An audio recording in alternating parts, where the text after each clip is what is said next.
یہ بچہ تو آپ کی کمائی ہے، اساس ہے، حسن ہے، نسل ہے، اصل ہے، اور اس قدر زیادہ تکلیف دینا، جگہ جگہ شکایتیں، جگہ جگہ باتیں۔ ہمارے بچے ہمارے ہیں نا، تو ان کی عزت کس کی ہے؟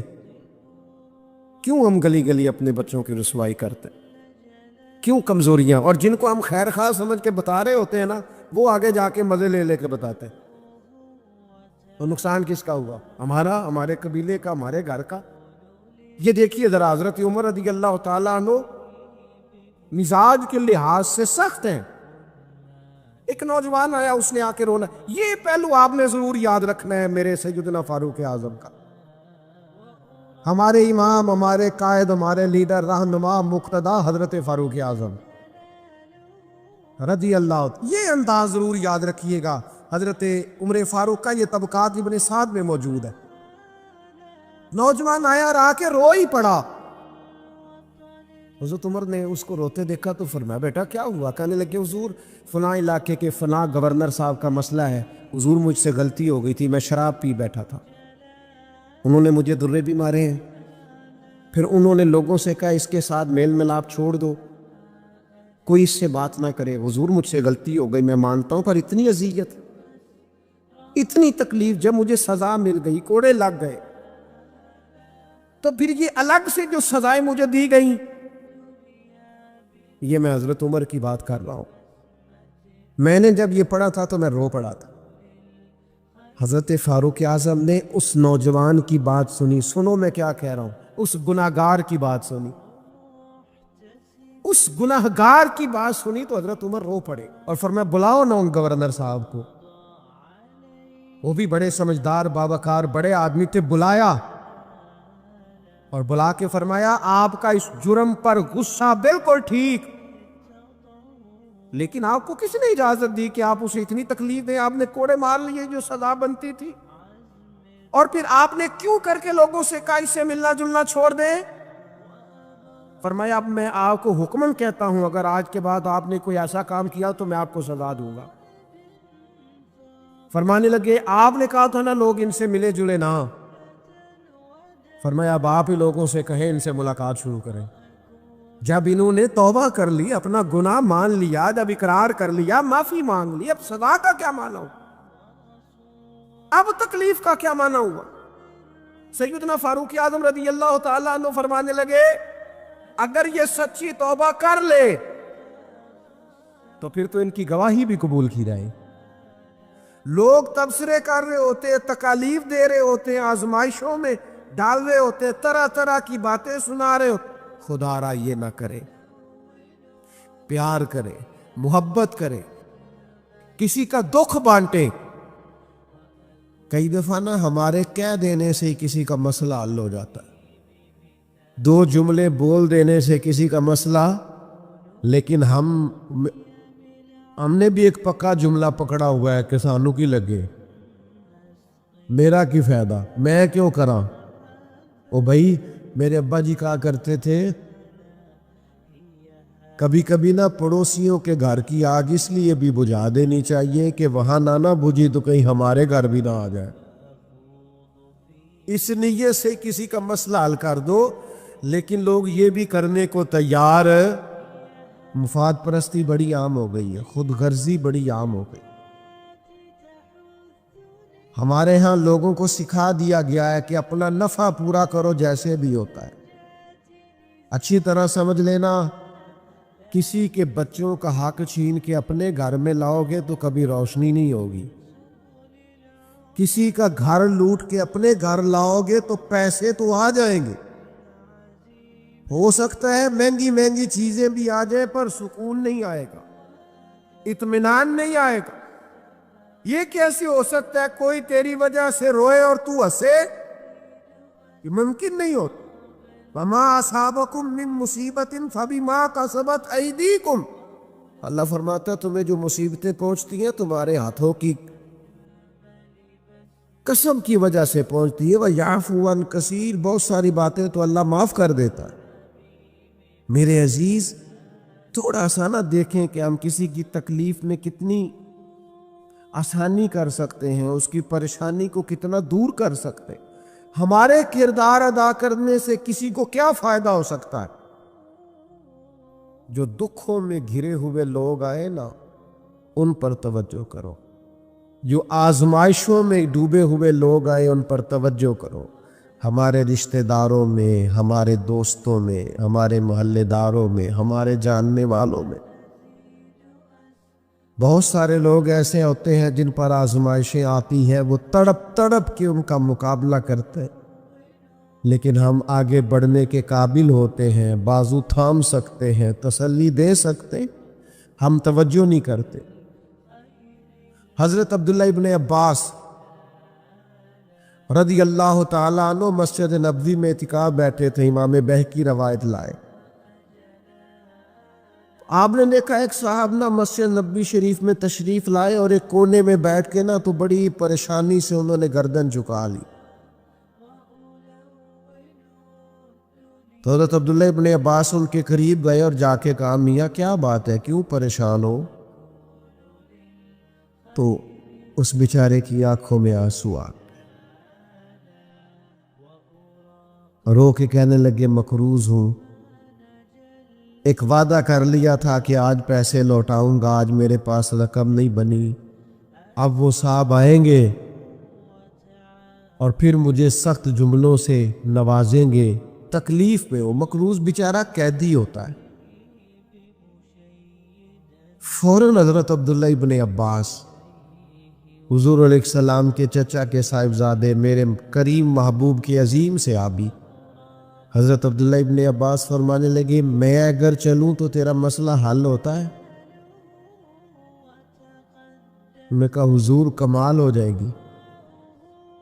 تو ایک منٹ نہیں لگایا، حضرت عبداللہ ابن عباس مسجد سے نکلے، جوتے پہن لی، جلدی سے وہ سائل بولنے کہنے لگے، حضور رکیے گا رکیے گا، شاید آپ کو یاد نہیں رہا آپ اعتکاف میں تھے، شاید آپ بھول گئے، آپ اعتکاف بیٹھے ہوئے۔ تو اب حضرت عبداللہ ابن عباس کی آنکھوں میں آنسو آئے، فرمانے لگے، میں بھولا نہیں، مجھے یاد ہے، مجھے اعتکاف یاد ہے۔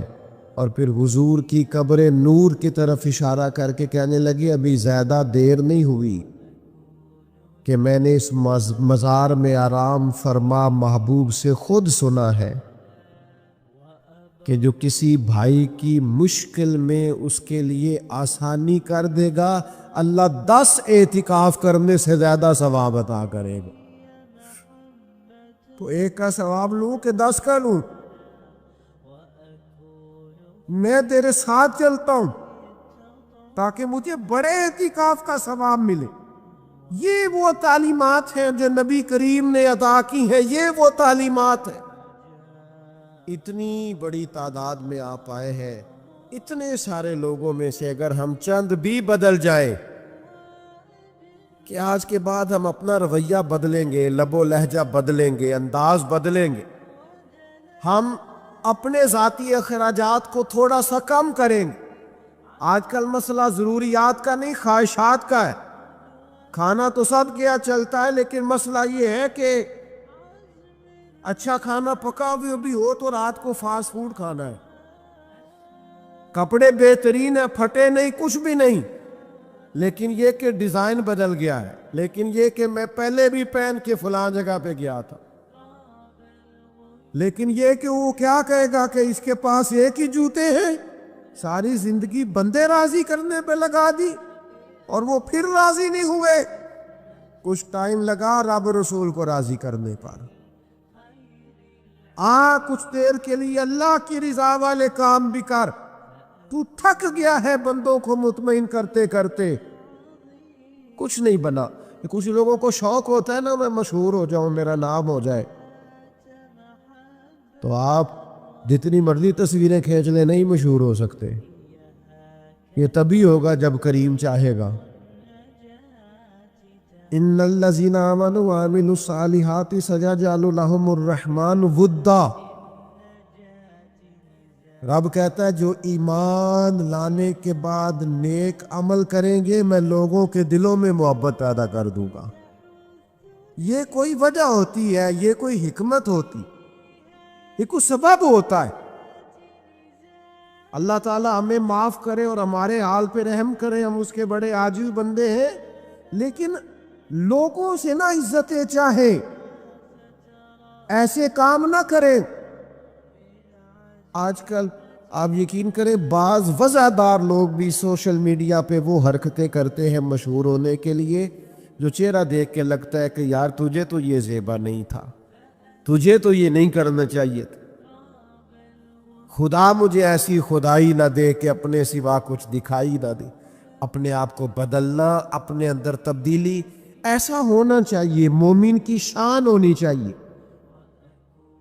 کہ وہ کبھی کسی دکھی کو دیکھے تو اسے دکھ ہو، کسی آزمائش والے کو دیکھے تو اسے پریشانی ہو۔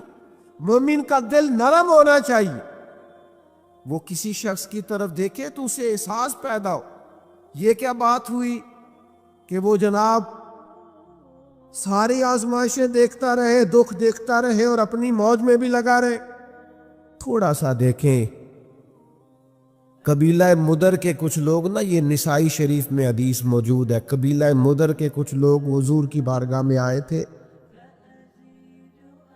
ان کے بدن پہ کپڑے بھی زیادہ نہیں تھے، پیروں میں جوتے بھی نہیں تھے، اور بھوک سے بھی ان کی بڑی بری حالت تھی۔ تو صحابہ فرماتے ان کے چہرے دیکھ کر نبی کریم پریشان ہو، ان دکھیوں کو دیکھ کر۔ میں آپ کو ذمہ داری سے کہتا ہوں، ہم دکھیوں کو دیکھ کر دکھی نہیں ہوتے، ہم تھوڑی دیر تبصرہ کرتے ہیں، ہم کہتے ہیں یہ میری مان لیتا تو ٹھیک رہتا،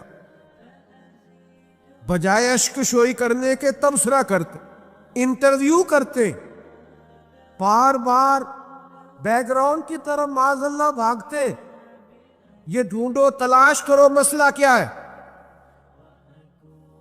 کہتے ہیں حضور نے ان کو دیکھا تو نبی پاک پریشان ہو گئے، اور پھر حضور اندر تشریف لے گئے، پھر باہر آئے اور کریم نے فرمایا بلال اذان پڑھو۔ حضرت بلال نے اذان دی، نبی کریم نے جماعت کرائی، پھر حضور نے خطبہ دیا، اور پھر صحابہ کی توجہ دلائی کہ اپنے بھائیوں کی مدد کرو، ان کے ساتھ تعاون کرو، آگے بڑھو۔ پھر کوئی اشرفیوں کی تھیلی لایا، کوئی کھانا لایا، یہ سیاستہ کی روایت عرض کر رہا ہوں، کوئی کمبل لایا، کوئی شہد لایا، کوئی سرکہ لایا۔ حدیث کے لفظ یہ ہے کہ وہ غریب جب کھانا لے کر چیزیں پا کر وہ غریب خوش ہو گئے تو میرے نبی پاک کا چہرہ بھی خوشی سے جگمگا اٹھا، حضور بھی راضی ہو گئے کہ ان غریبوں کا بھلا ہو گیا، ان کے لیے آسانی ہوگی۔ بھائی آپ اشک شوئی کر کے خوش ہو، دکھوں کا مداوع کر کے راضی ہو، ہم گردنیں جھکا کے راضی ہوتے ہیں۔ ہم کہتے ہیں پھر پتہ لگا سنا کیتیاں سنا معذرتاں میرے کو لو، پھر اتنے منگیاں سنا معافیاں، یہ کوئی مزے کی بات ہے؟ یہ کوئی لطف کی بات ہے؟ گردنیں جھکا کے خوش ہو رہے۔ حضور کے سامنے تو جب قریش مکہ نے فتح مکہ کے دن گردنیں جھکا دی تھی نا، اس دن بھی میرے کریم نے فرمایا تھا جاؤ تم سے دوسری بات ہی کوئی نہیں کرنی، تمہارے ظلموں کا کوئی صفحہ الٹنا ہی نہیں، جاؤ میں نے تمہیں معاف کیا۔ تو یاد رکھیے گا کہ اللہ تبارک و تعالیٰ نے نبی پاک علیہ الصلاۃ والسلام کو اس دور میں مبعوث فرمایا جب چاروں طرف آزمائش تھی، گھٹن تھی، پریشانی تھی، تکلیف تھی، لوگ بہت سخت آزمائش کا شکار تھے۔ تو ظاہر ہے بڑی جلدی تو انہوں نے ٹھیک ہونا نہیں تھا، بڑی جلدی تو ساری چیزیں بدل نہیں جایا کرتی۔ تو اللہ تعالیٰ نے نا پھر اپنے نبی کو بڑی عظیم شان عطا فرمائی، اور ایک مقام پہ قرآن مجید نے ارشاد فرمایا کہ فَبِمَا رَحْمَةٍ مِّنَ اللَّهِ لِنْتَ لَهُمْ، اے محبوب اللہ کا کیسا فضل ہوا، رب کی کیسی مہربانی ہوئی کہ آپ اپنے غلاموں کے لیے نرم دل ہو گئے۔ وَلَوْ كُنْتَ فَظًّا غَلِيظَ الْقَلْبِ، اگر آپ تند مزاج ہوتے، سخت دل ہوتے، اگر تند مزاج اور سخت دل ہوتے، لَانْفَضُّوا مِنْ حَوْلِكَ، تو یہ آپ کے گرد سے پریشان ہو کر بکھر جاتے۔ آپ کے مزاج کے اندر، آپ کی طبیعت کے اندر جو اللہ نے نرمی رکھی ہے، آپ کے دل کے اندر جو دوسروں کے لیے درد رکھا ہے، آپ کی طبیعت کے اندر جو دوسروں کے لیے احساس رکھا ہے، عزیز بھائیو، آپ کو پتہ ہے کہ کسی کا احساس صرف یہ نہیں ہوتا کہ اس کو پیسوں کی ضرورت ہے تو پیسے دے دیے جائے، کسی کا احساس صرف یہی نہیں ہوتا کہ اس شخص کو نوکری کی ضرورت ہے تو اسے نوکری دلا دی جائے، صرف یہی احساس نہیں ہوتا کہ وہ شخص پریشان ہے تو اس کا دکھ سن لیا جائے۔ یاد رکھیے گا، گمراہ کو رستہ دکھانا بھی بہت بڑی نیکی ہے، جس کا ذہن وسوسوں کا شکار ہو اسے یقین کامل کی طرف لانا، یہ بھی بہت بڑی نیکی۔ جب انسان بدخلق ہو جائے، وہ ماں سے بھی سختی سے بات کرے، باپ سے بھی تلخی سے بات کرے، وہ اپنے بال بچوں پر بھی سختی کرے، اس کے لب و لہجے اس طرح کے ہو جائے کہ سب اس سے پریشان ہو، تو اس شخص کو مروت والا بنا دینا، اخلاق والا بنا دینا، اسے اعلیٰ اسلوب والا بنا دینا، یہ بھی اس کے ساتھ بہت بڑا پیار ہے۔ میرے نبی کریم کا کمال پتہ کیا ہے؟ رسول پاک علیہ السلام نے اس طرح کا رنگ دکھایا ہے کہ جو گمراہ تھے نا، وہ دوسروں کو ہدایت کی طرف متوجہ کرنے والے بن گئے، خود نہ تھے جو راہ پر اوروں کے ہادی ہو گئے، جن کی وجہ سے ان کے گھر والے تکلیف کا شکار تھے، آزمائش کا شکار تھے، ان سب کو نبی پاک علیہ السلام نے اپنے اہل خانہ کے ساتھ محبت کرنے والا بنا تھا، اور اس طرح کے انداز حضور نے بتائے، اس طرح کے طور طریقے سکھائے، اس طرح کا نبی پاک علیہ السلام نے لوگوں کو سمجھا دیا، سکھا دیا۔ یعنی ایک شخص نے آ کے عرض کیا، یا رسول اللہ میں جہاد پہ جانا چاہتا ہوں، تو حضور علیہ السلام نے اس سے فرمایا، تیرے ماں باپ حیات ہیں؟ یا رسول اللہ ہے۔ فرمایا، تو گھر جا کے ان کی خدمت کر، گھر بیٹھے بیٹھے ہی اللہ تجھے جہاد کا ثواب عطا فرمائے۔ میرے پاس ایک بچہ آیا، کچھ لوگوں کا درد انسان کو درد مند کر دیتا ہے۔ MBA اس بچے کی تعلیم، بڑا قابل نوجوان، اور لب و لہجے میں بڑی شائستگی، گفتگو میں بڑا دھیما پن، لگتا ہے کہ تعلیم نے اثر دکھایا ہے، لفظوں کے گورکھ دھندے میں نہیں رہا، اس نے کچھ سیکھا بھی ہے کتابوں سے۔ اس نے ایک مسئلہ پوچھا، کہنے لگا، اگر کوئی والد ساری جائیداد اپنی بیوی کے نام کرا دے تو اولاد کے لیے کیا حکم ہے اس میں؟ تو میں نے کہا کہ وہ اللہ کو جواب دے گا، اولاد سختی تو نہیں کر سکتی، لیکن اس کو چاہیے نہ تھا ایسا کرتا، اس لیے کہ نبی پاک علیہ السلام نے فرمایا، فاتقوا اللہ فاعدلوا اولادکم، اللہ سے ڈرو، اپنی اولاد میں انصاف کرو۔ تو میں نے اس کو کہا کہ یہ آپ نے کس طرح کا مسئلہ پوچھا ہے؟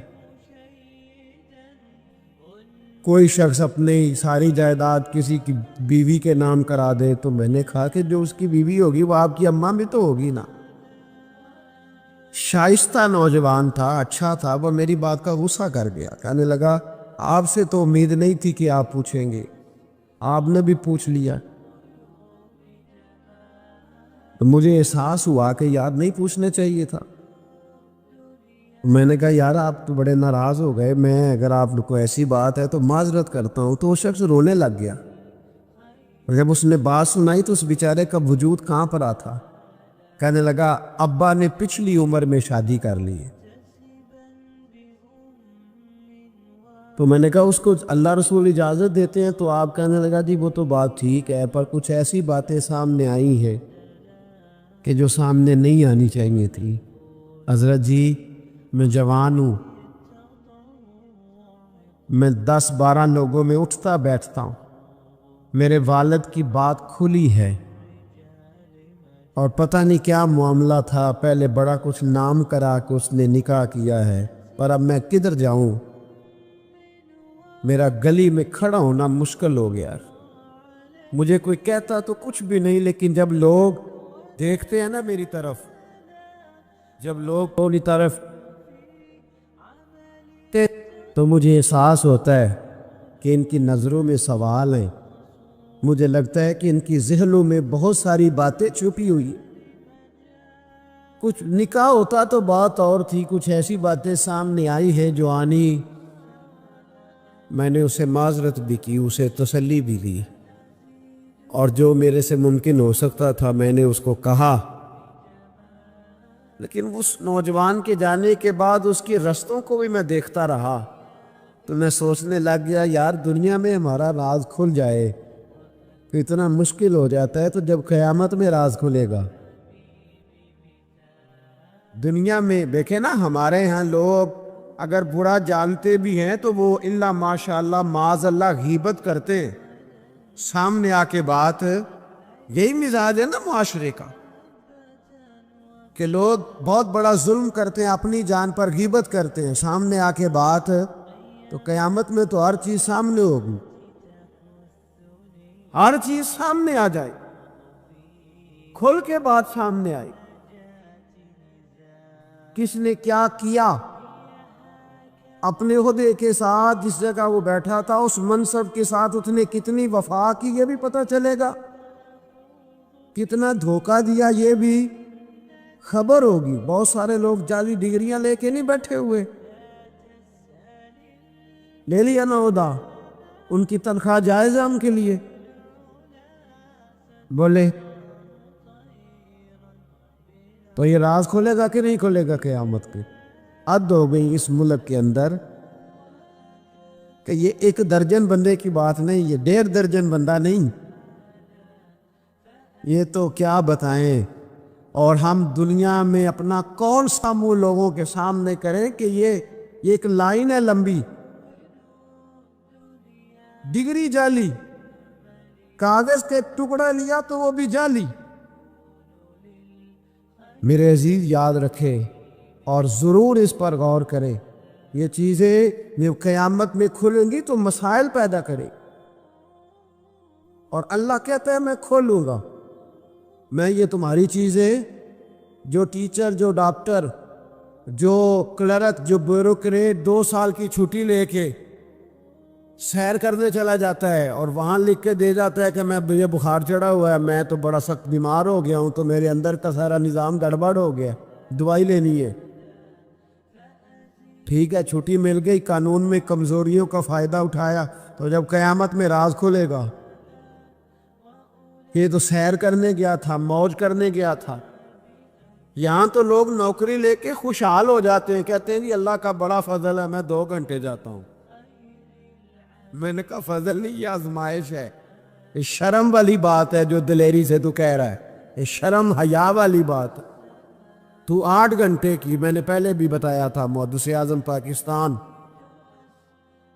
حضرت مولانا سردار احمد صاحب رحمۃ اللہ تعالی علیہ ایک استاد کو رکھنے لگے ادارے میں پڑھانے کے لیے۔ استاد کے ساتھ وظیفہ طے ہوا، سمجھ لے کہ 10,000 روپیہ تجھے ماہانہ دیں گے، صبح 8 بجے سے لے کر 1 بجے تک تو نے پڑھانا ہے۔ استاد نے سائن کر دیے پڑھاؤں گا، تو آپ فرمانے لگے استاد جی آپ روٹی نہیں کھائیں گے اس دوران؟ پیشاب نہیں آئے گا آپ کو؟ پانی نہیں پیئیں گے؟ حضور پینا ہے، تو فرمانے نے لکھا کیوں نہیں؟ آپ نے مسلسل 1 بجے تک بیٹھنے کا لکھ دیا ہے، تو بتائیں جب آپ پیشاب کرنے جائیں گے تو وہ آپ کا کام کہاں لکھا جائے گا؟ آپ نے لکھ کے دیا ہے کہ میں اتنی ڈیوٹی کروں گا، تو آپ کو سمجھنا چاہیے تھا، کہنا چاہیے تھا کہ میں روٹی بھی کھاؤں گا، پانی بھی پیوں گا، اگر پڑھاتے تھک جاؤں گا تو تکیے پہ لیٹوں گا بھی۔ کیوں آپ نے یہ معاہدہ ایسا کیا؟ تو شخص کہنے لگے حضور آپ میری رہنمائی فرمائیں. فرمایا یہاں لکھو کہ میں مسلسل تو کسی بندے کی پہنچ ہی نہیں ہے کہ وہ اتنا بیٹھ سکے. تو ہمارے ہاں جب یہ چیزیں قیامت میں کھلیں گی تو کیا بنے گا؟ آج راز کھلتا ہے تو آزمائش کھڑی ہو جاتی، وضاحتیں کر کر کے لوگ تھک جاتے. جب قیامت میں راز کھلے گا، میں تاجر کی بات بعد میں کروں گا،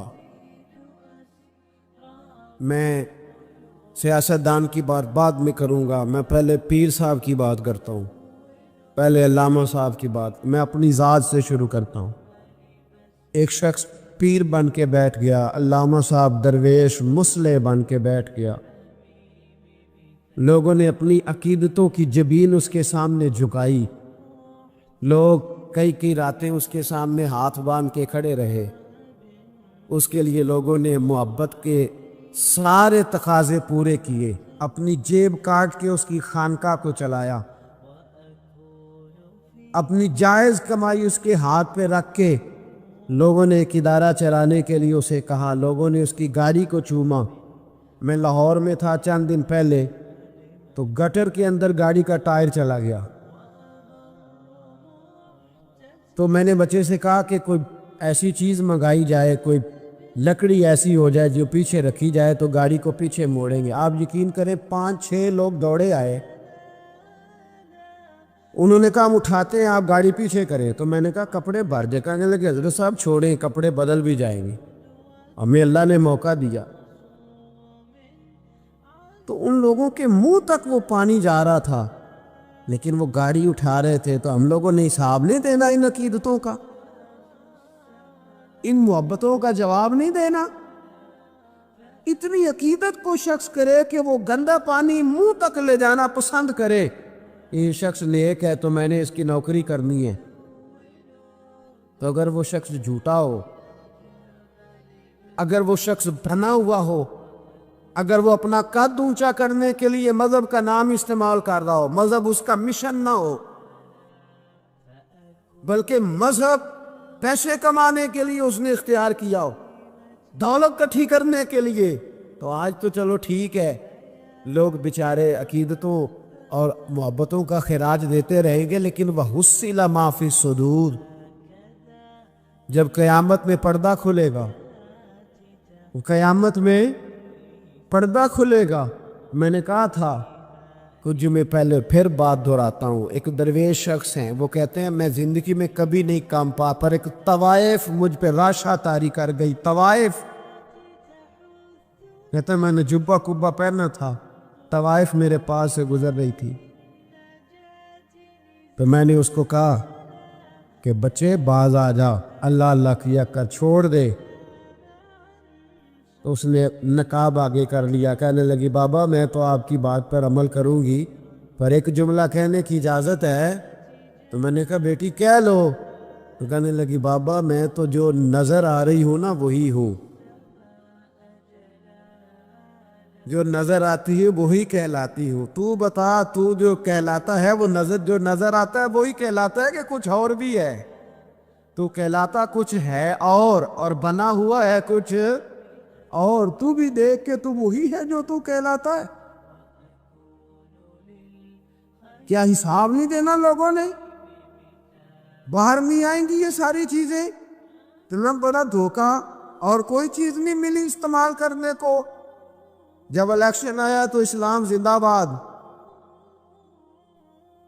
جب الیکشن آیا تو اسلام زندہ باد، اور اس کے نام پہ ووٹ اور اس کے نام پہ سارا کچھ. اور جب تھوڑا سا اللہ تعالیٰ خیر فرمائے حالات بدل گئے، 2-3 سیٹیں مل گئیں، تو پھر کسی بھی حکومت کے پاس جا کے 2 وزارتیں لے لی.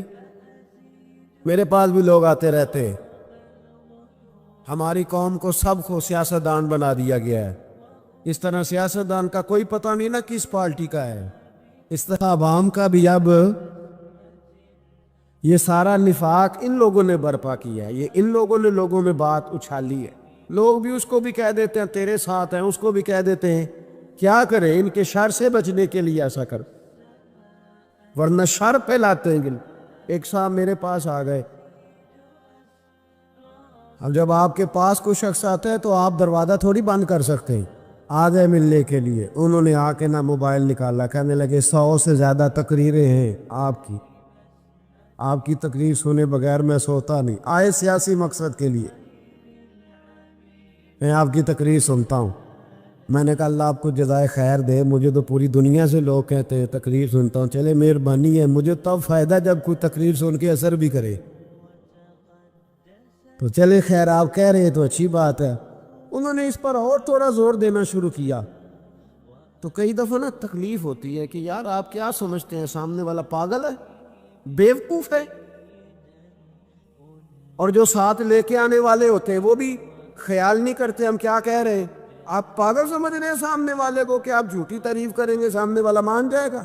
ڈرنا چاہیے اللہ تعالیٰ سے، یہ بڑی تکلیف۔ آپ وہ جو آپ نے ایک موقع پہ کہا تھا، میں نے اسے کہا، میں نے کہا صاحب آپ نے 10 دفعہ کہا ہے تو میں نے سن لیا ہے، لیکن مجھے 1% بھی خوشی نہیں کہ آپ مجھے سنتے، یہ کام آپ الیکشن کے بعد آ کے میرے ساتھ کرتے ہو تو مجھے بڑی خوشی ہوتی، مجھے تسلی ہوتی کہ آپ واقعی مجھے سنتے ہیں۔ یہ کیا بات ہوئی، پتہ نہیں اب آپ کس کس کو جا کے یہ کہیں گے،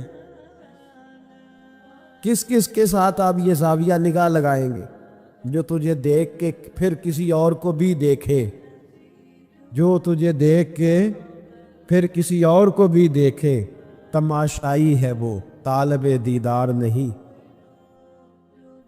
تو میں نے کہا آپ تماشائی بن کے نہ آئے، مہربانی فرمائیں، جائیں کہیں اور جا کے، کیا سمجھا ہے لوگوں نے، جس طرح کا آپ موڈ آئے گا جس کے ساتھ آپ جائیں گے۔ اب تو اتنا ماحول عجیب ہو گیا، پہلے کو کسی بزرگ سے ملتا تھا نا، کسی کو نیک سمجھ کے تو کہتا تھا حضرت میرے لیے دعا کرنا، اب کو ملتا ہے تو کہتا ہے حضرت یہ اوراں دیکھا جے تہاڈی سیلفی لینی ہے۔ یہ کون سا دین کو، آپ مذہب کے نام پہ بھی وہی ملمہ سازی، وہی بناوٹ۔ تو جب راز کھلے گا، حصل ما فی الصدور، جب سینوں کی چیزیں باہر آئے، میں کہتا ہوں آج راز کھل جائے، مشکل ہو جاتا ہے، لوگ وضاحتیں دیتے پھرتے، جب قیامت میں راز کھلیں گے۔ سب سے پہلے دیندار شخص کو دیکھنا چاہیے، میرے نبی پاک علیہ السلام نے فرمایا سب سے پہلے جہنم میں ریاکار عالم دین کو ڈالا جائے گا، عالم کو سب سے پہلے دوزخ میں ڈالا جائے گا، اس لیے کہ اس نے اپنا قد اونچا کرنے کے لیے دین کو ٹیشو پیپر بنایا۔